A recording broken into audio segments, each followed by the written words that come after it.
I'm obsessed with this movie. It might be recency bias, but Obsession by Curry Barker is a great horror movie. Easily my favorite horror movie of the year, possibly my favorite movie of the year. But just because it's one of my favorite movies of this year does not mean it did not have problems. And so we're gonna break down the problems I found in Obsession by Curry Barker, but then we're gonna also point out some positives and some greatness. And to close it all off, we're gonna see what the internet thinks. What does the internet think of Obsession? So if you have not seen Obsession, spoilers. And my first problem is that Freaky Nikki, the obsessed girl, she did some things that didn't really make sense with her, the idea of her being obsessed. An obsessed person does not put a dead cat out for love or whatever. They kind of explained that she was doing it for love or she thought Bear would like it. But if the idea is that she's just supposed to be normal but overly obsessed, an overly obsessed person wouldn't do something gross like that. And I think they didn't have to rely on this gross factor with the cat. And they doubled down on it later when they had him eating the cat. Maybe if they attributed this to the Nikki inside, Bear was doing this just to troll him and just to get back at him for trapping her in this body, then maybe that would make sense, but they never really explained that. So it was really just Freaky Nikki doing some gross stuff for actually no reason. And I know the filmmakers and I know this movie can completely throw that idea out the window and rely fully on the idea that she's an overly obsessed person because she still does some out-of-pocket, crazy, obsessed things that are scary and give you that off feeling without having to rely on her being overly gross and doing gross things that nobody would really do. The one example I'm thinking of is when Bear and Nikki fall asleep and Bear wakes up in the middle of the night, Nikki's not there, and she's just watching him in the corner of the room because she wants to see him sleep. That's something not a normal person does, but it does make sense somebody who's way, way, way overly obsessed would do. And so the solution to my first problem, I would just recommend that instead of having this dead cat thing, it does make it interesting and it does make it unique, but instead of having that in there, find other ways to make her more obsessed. Like maybe in the beginning, she's just slowly crossing lines and slowly being overly obsessed. But I guess that's another critique, is that we immediately knew she was just overly obsessed at the beginning.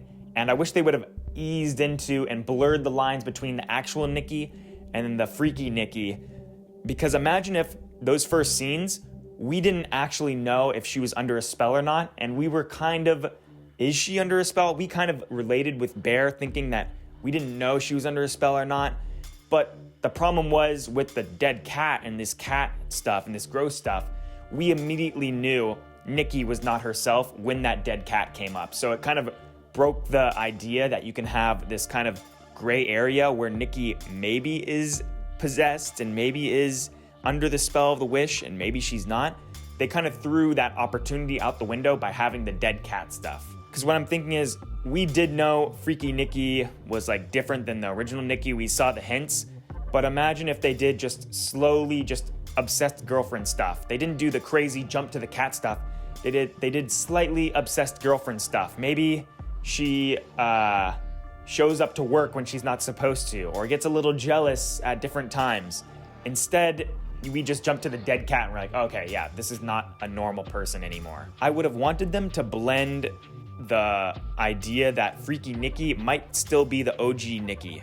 And now we're gonna get into my second problem, and it's all about the final act. The final act was a little loose, in my opinion. It wasn't as tight as a narrative, or as, I guess, narratively concise and to the point as it could have been. Basically, throughout the movie, these characters seemed pretty good narrative structured characters, but then at the end, they kind of cut corners to make them come to certain conclusions. And the first one is, they definitely wanted to have Bear's best friend die in the end by Nikki, but it seems like him coming to their house randomly to tell Bear yet again that he got $1 billion when he wished for $1 billion and it immediately came and Bear was there, there's really no reason for that best friend to come to Bear's house again to tell Bear that he got $1 billion and that it worked when Bear was there and saw all this money dropping down.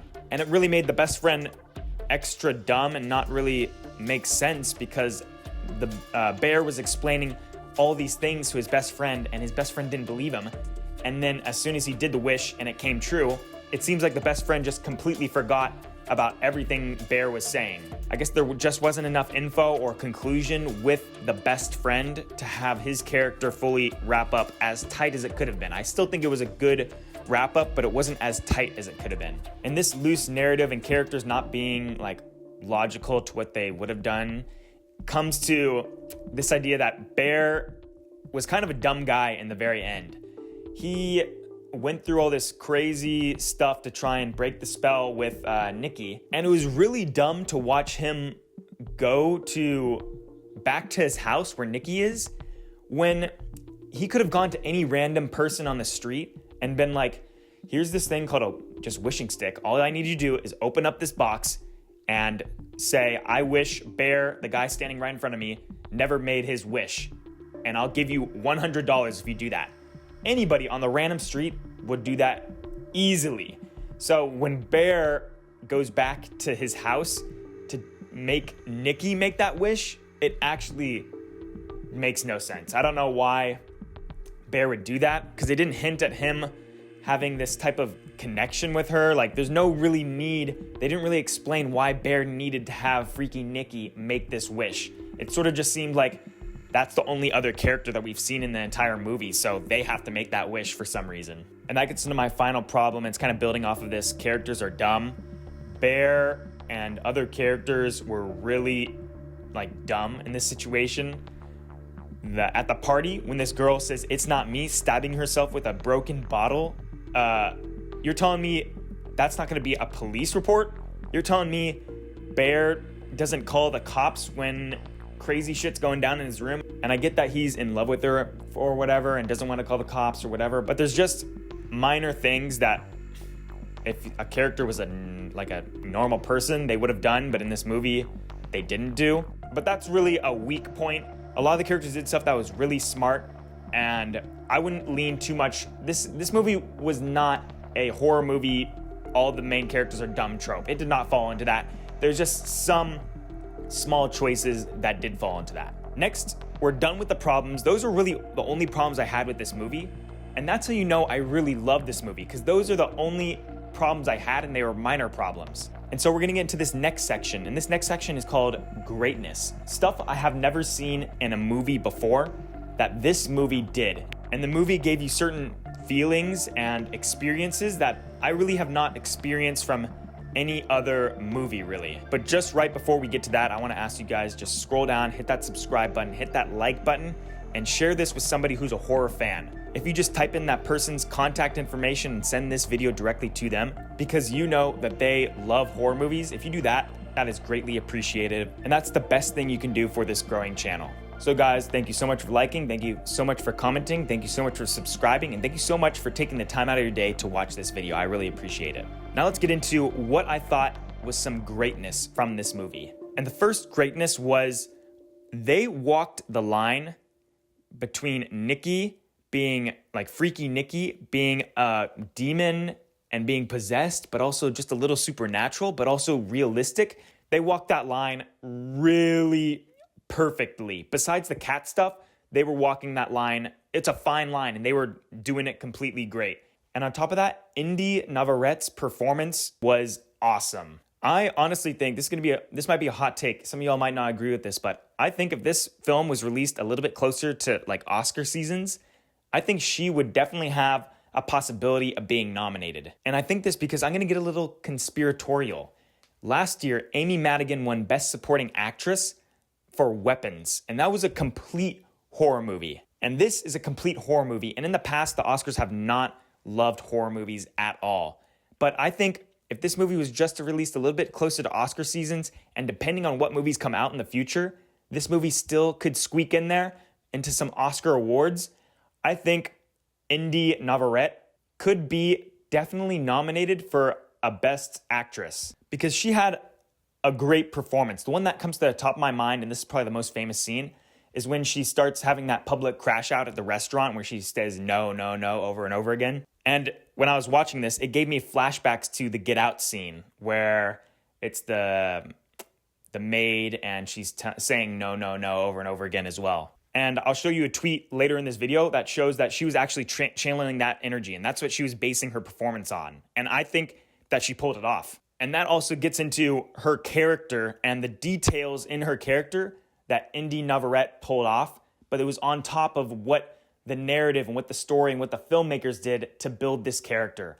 Both combined made an iconic horror character. And the thing I'm pointing out is her snapping back into like her body. I thought that was an amazing addition. They didn't really explain it. It doesn't really make any sense why she's like coming back into consciousness and snapping back into her body, but it fully added to the narrative and it made it super obvious that something was not right. And what's even crazier is that the original Nikki, the one that's trapped inside the freaky Nikki body or whatever, the original Nikki that we saw at the beginning of the movie, she probably was only on like actual film, actual camera, actually in scenes for I want to say like a total of 15 minutes, 20 minutes.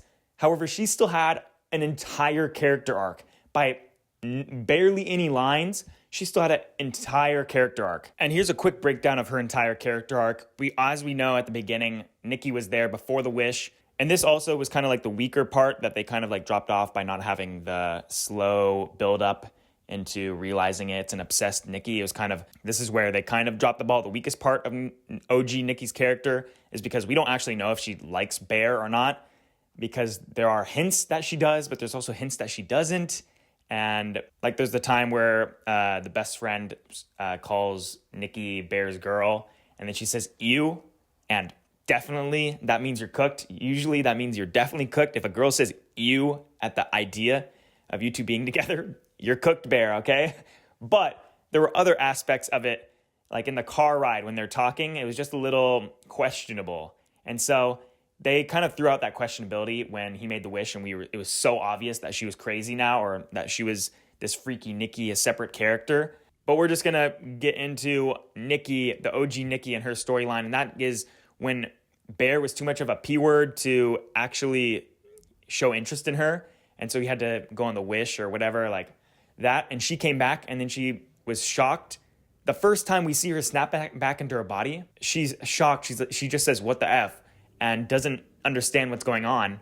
And that's just the first key, okay? That's the first key of OG Nikki. Then it just becomes Freaky Nikki for the rest of the thing. But then she continues to snap back into reality multiple times throughout the film, each time getting more and more, I won't say crazy, each time getting more and more extravagant in her reaction. Like after the car where she snaps while she's in the window of the car and doesn't know what's going on, she snaps back into herself when she's kissing Bear. And then she completely kind of like falls off the bed, pushes back and falls from the bed. And so right there is kind of obvious that something was off and definitely weird. And that's an advancement of Nikki, the character Nikki, underneath the freaky Nikki.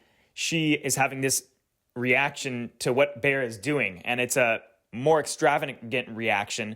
And then as we get on later in the story, when she's at the party, sees Bear, locks eyes, looks scared, falls backward with how scared she is, continuing looking at Bear, and then grabs a bottle and starts like stabbing herself, saying, it's not me. That was a cry for help, trying to ask people to help her and to get her out of this situation. And then afterwards, when we see her peeking through when Freaky Nikki is sleeping and she's still talking, she's telling Bear to end her, that builds on top of her character even more, because before she was asking for help, but now in this situation, after she's asked for help and nothing happened, she's still in the same situation, she now kind of loses hope and just asks Bear to end it for her. And so right here we can see an arc from her not understanding what's going on, her being scared to what's going on, her crying for help to what's going on, and then we see her basically hopeless, begging to be ended, and that's a full arc right there. And then on top of that, at the end of the movie, when she like gets full control of her body and she's not under the spell of the wish anymore, she immediately has even more of a character arc and pushes Bear off of her like she does not give a fuck about him because she does not give a fuck about him. And that is a full conclusion of a character that we only saw for like 5 minutes after the first act of the film. And so that is something that's pretty hard to pull off that this movie pulled off. And the final detail I want to talk about Freaky Nikki, and Inde Navarettes' performance is that she and the film ride the line between her being super obsessed and crazy, but also not making it clear that it's a demon or some type of supernatural thing. Later on in the film, we discover that it's a supernatural thing, but they don't make it a possessed demon thing, which I'm really glad they didn't make it some demon thing, like, oh, it's a wish. This wish thing comes from a long time ago where they put demons or whatever. I'm glad that they didn't lean into that demon thing, and they really focused on it just being something else, some other supernatural entity. And it's not even a supernatural entity. It's just something vague, something else that's not Nikki has taken over and has become this thing that's obsessed with Bear. I already talked about how they kind of lost a little opportunity by not having this more gray area towards the beginning of discovering if Freaky Nikki's actually controlled. But that's kind of where, on the other side of the spectrum, where I think the weakest part of this Freaky Nikki supernatural thing, the weakest part was when Bear called that number and this creepy guy was saying, do you want to talk to Nikki? And she's panicking and crazy and, like losing it and screaming. That to me was probably the weakest part of this supernatural idea, because you really did not need that in the movie. It really was just something random, something external that didn't really add much to the movie, but only to give us context that Nikki is like confirmed not Freaky Nikki and that the OG Nikki is suffering.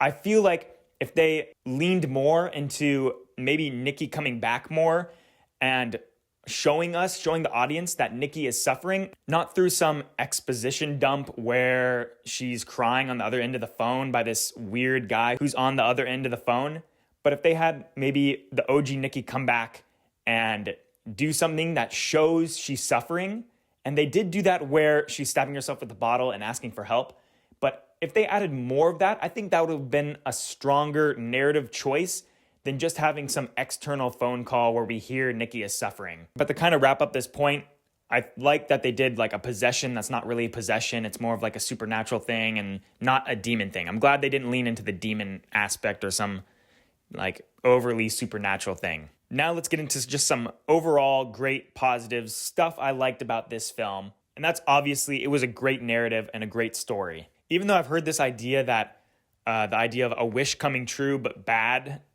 this has been done like a million times, and I've heard people say this has been done a million times.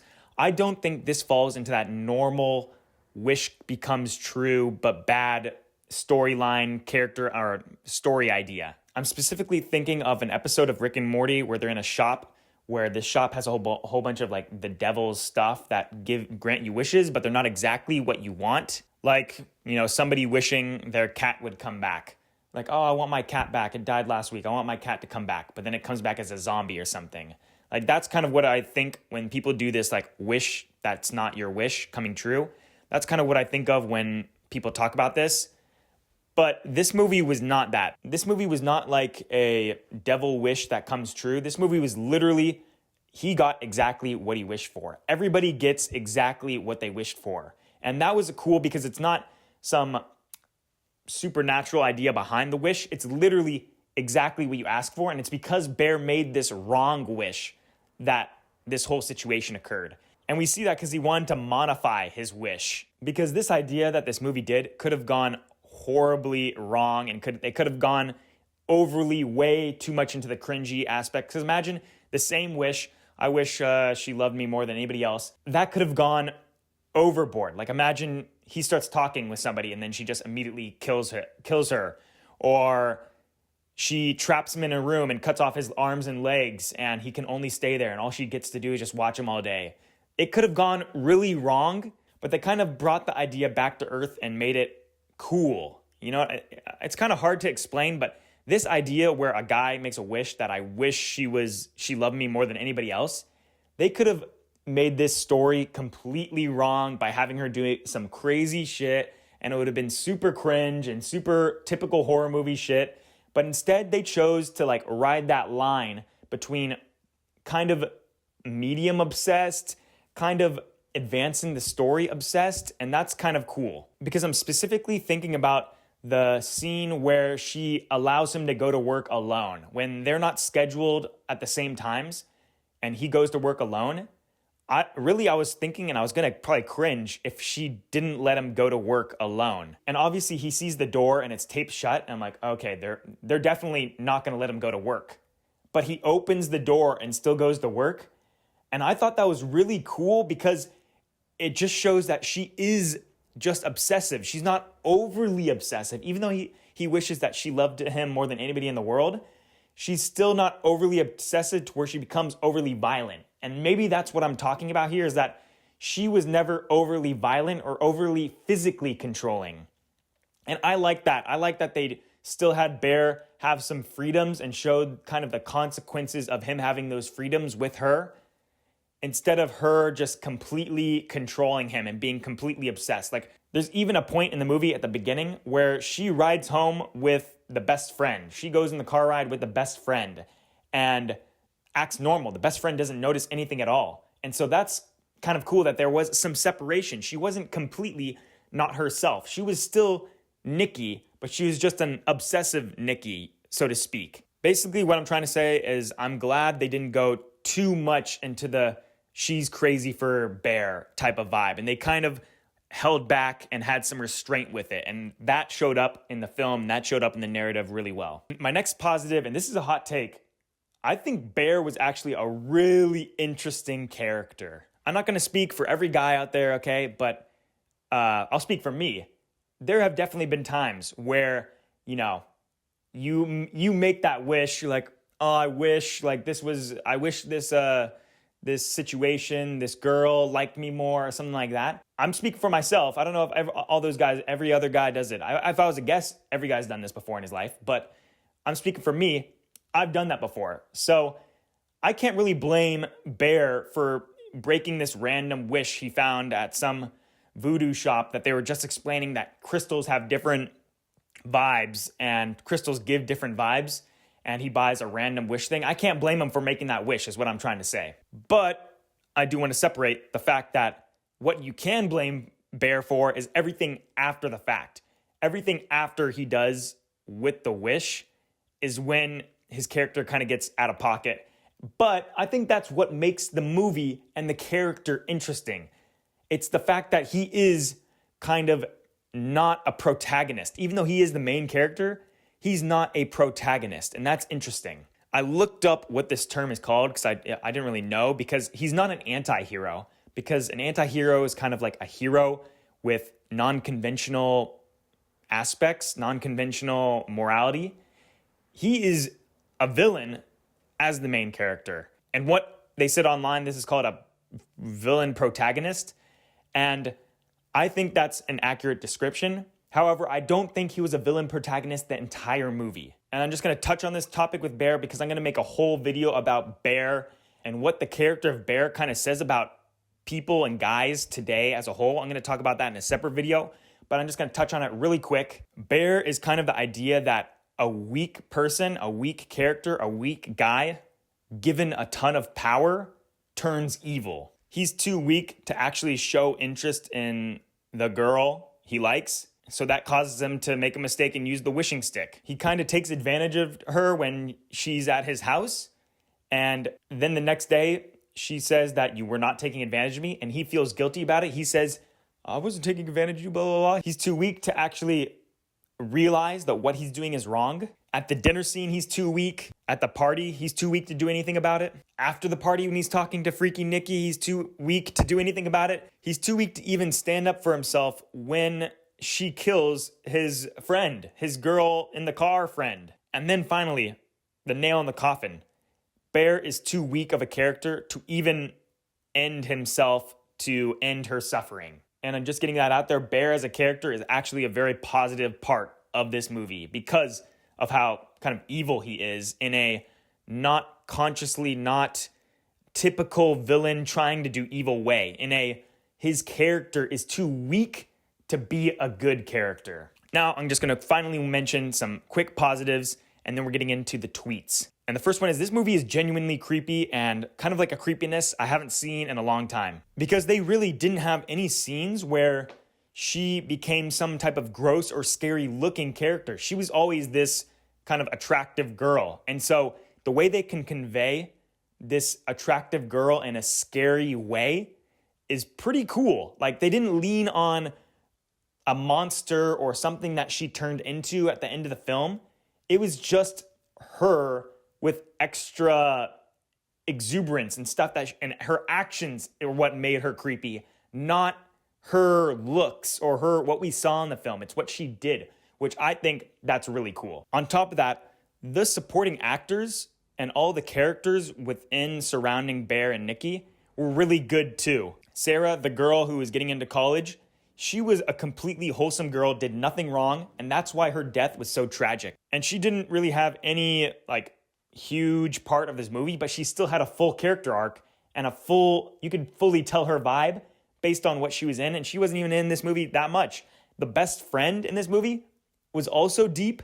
At the beginning, you get his vibe, but then you realize how kind of messed up he is as a friend, is that he was kind of messing with Nikki, but then also telling his best friend to try and mess with Nikki. So it's a whole messed up situation, and it shows how kind of he's a bad guy, and that's why his death you weren't really crying that he died in the end. And I'm going to get into the most underrated part of this movie, and I haven't heard anybody talk about it, and it's the music. The music of every time she becomes super obsessed, they play this kind of creepy love music.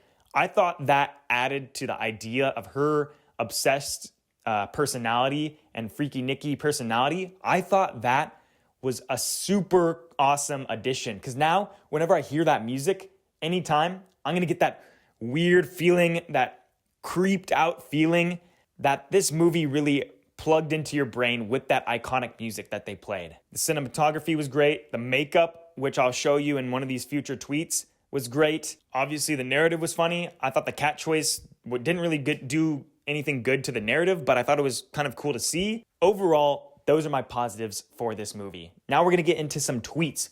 What does Twitter think about this movie? And if you're enjoying this video and you've made it this far, guys, come on, just scroll down, hit that subscribe button, hit that like button, and share this video with somebody you think would appreciate it. And so the first tweet is this: people making Obsession seem like a crazy girlfriend/ex movie, but it's actually a selfish man taking full control over a woman who didn't want him, slowly breaking her down into a husk of herself and causing her to become the worst because of him.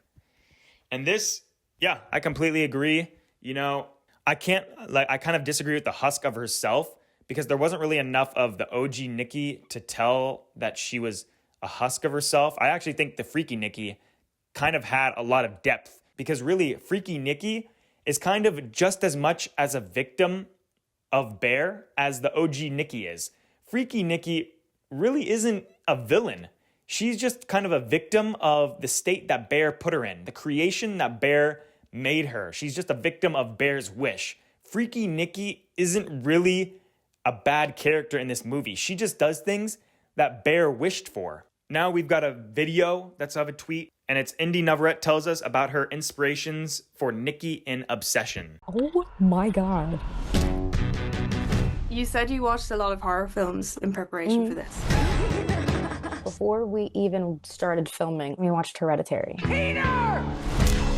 Oh my God. Every single time that I walked into the bathroom, I just would look up. And then specifically for Nikki, Pearl was one that we watched. I love Mia Goth. The way that she portrays her characters, you go, I understand you. What did I do wrong? That's what I wanted people's response to Nikki to be. Why are you leaving me? What did you say? Why did you change? I love you! There's a scene in the diner where we're saying no. No.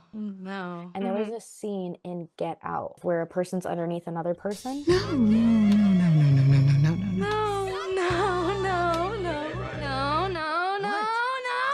do that! I did get Hereditary vibes from this movie. I did notice that Get Out scene, that Get Out vibe that she gave.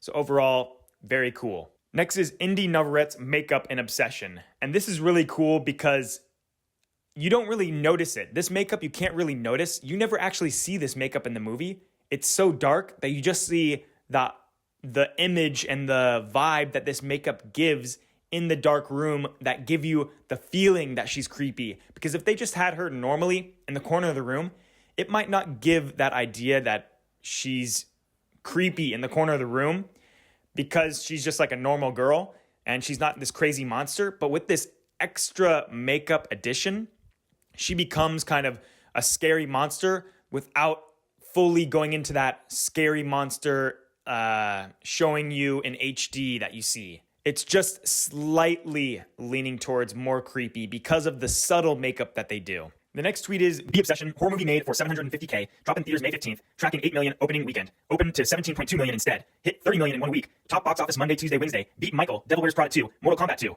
first sub 1 million budget film to top box office in 17 years. Last one was Paranormal Activity in 2009. Second weekend forecast up 29% instead of dropping, on pace to be the fourth sub 1 million film ever to cross 100 million. Already made 40K its budget. Studio executives at Warner are pacing the room wondering why 200 million superhero movies can't do this. And I value the idea that this is a really cheap horror movie that made a ton of money, but guys, I'm not gonna hype it up that much because of the whole horror movie industry and what it is. This is more like a survivorship bias. Obsession is killing it. Obsession is doing awesome. It's making a ton of money, but what you're forgetting is the hundreds of horror movies that were dog shit that did not make any money at all. All those super cheap movies that were made for $750 that didn't make their money back and were lost money for Blumhouse or whatever. Obsession really is a diamond in the rough. And obviously it did a great job. It made a ton of money. That's awesome. However, from a industry, from a movie studio perspective, this is just kind of simple math. When you make hundreds of movies for cheap, one of them at least is going to hit a home run. And really, Obsession being such a huge profit, such a huge success, with it being such a huge success, its success is paying for all those shitty movies that had budgets that lost money. So this is kind of not shocking. It is shocking that Obsession individually went this crazy, and that's cool. But as a horror movie idea as a whole and the style of releasing horror movies, it's not that surprising. Because eventually there's going to be a horror movie that knocks that out of the park, and Obsession is that horror movie. Another one about this idea is Obsession surpasses The Mandalorian and Grogu on Wednesday at the box office, making the #1 spot domestically. And I'd have to look into the details of Mandalorian and Grogu. I'm sure it made back its money. I'm sure it made money. I'm sure it did, all right. Obviously, Obsession is like 1 in a million horror movie hit that made a ton of money and just happened to be released near kind of just a average Star Wars movie that got dropped. So it's not, the idea I'm trying to get across is that this is not something to be super crazy. Like this is something that's super crazy. This this is more of just luck, so to speak. Obviously, individually, Obsession, winning and making this much money is not luck. I'm sure the director and everybody who worked on it is awesome and did a great job and deserves it. But what I'm saying is, taking as a whole, looking at the whole industry and the horror movie industry, this makes sense and is not something that's crazy. And to finally close this off, we're looking at someone who says, OMG, Inde Navarettes says Nikki's fate will be revealed in new movie Anything But Ghosts, which is kind of the next movie that this director is going to make, Curry Barker. It's his next movie because he made so much money with this movie, he's just giving a blank check to write whatever movie he's doing next. So that's cool to see. And I'm excited to see what her fate is. I'm sure it's just going to be like in the background of the news. We just see we see Nikki went to prison and now like her life is ruined because of what Bear did and nobody's believing her or whatever. And that's going to be sad. But it's cool that we at least get to see her fate and that these kind of worlds are combined. And I like when directors kind of keep a full cinematic universe without it actually being a cinematic universe, if you know what I mean.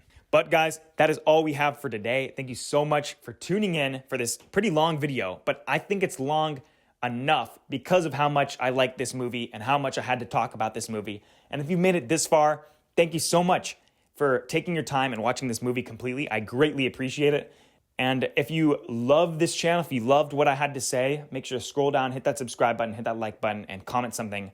If you agree with my takes, if you disagree with my takes, guys, thank you so much for watching this video, and I'll catch you guys in the next time. Peace and love. Ciao.